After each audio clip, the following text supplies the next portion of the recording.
Good morning. This is Dave Dyer of Biz Radio. It's Friday, March 20th, and this is another edition of Speculations and Unpopular Ideas, where I talk about some of the stuff that they won't let me talk about on the radio, maybe because it's a little off-center or too controversial.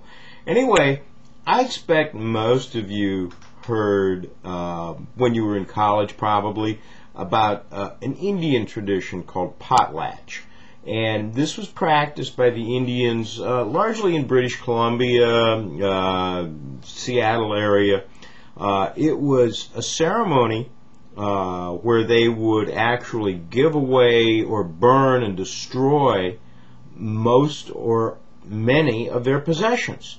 And this was ingrained in their society, and they had a special unique dance that went along with this potlatch ceremony.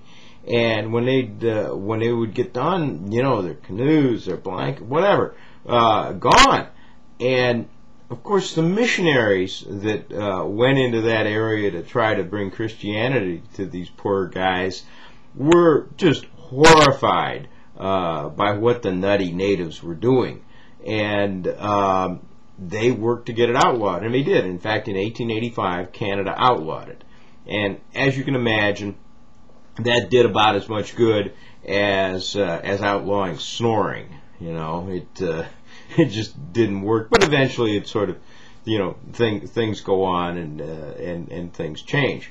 But why did they do this? Why did the Indians do this? What was it that they got out of it?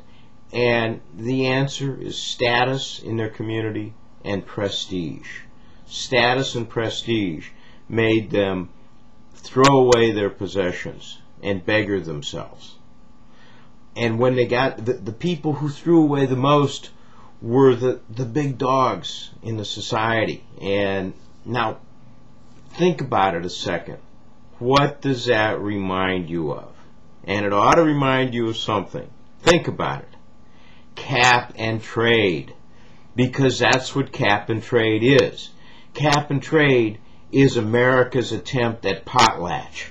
This is where our government tells us that we will be so pure, we will stop this global warming if we just shut down our industry, tax everything that uses energy, get rid of all of the carbon pollution that's going to ruin our world. And the people who are most virulent about it are going to be the purest ones. They're the ones who are now talking about not bathing as often, or not using as much shampoo, you know, because it comes in plastic bottles. Think about it. Ooh, it's evil. Potlatch. That's the metaphor to help us understand what's going on with cap and trade.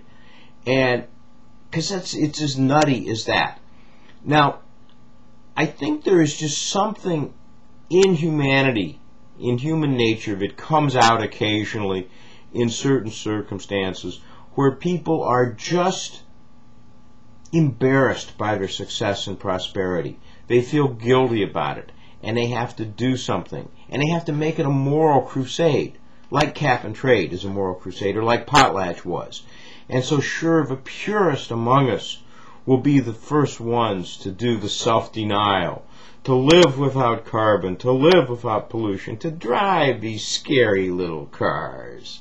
So anyway, that's my message for today.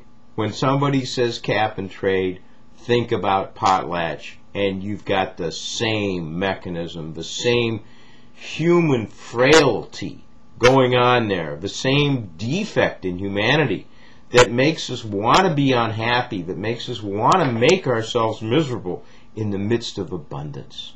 Are we goofy or what? Anyway, that's my message for today.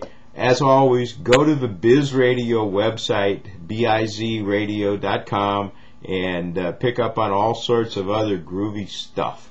Thanks. Bye-bye.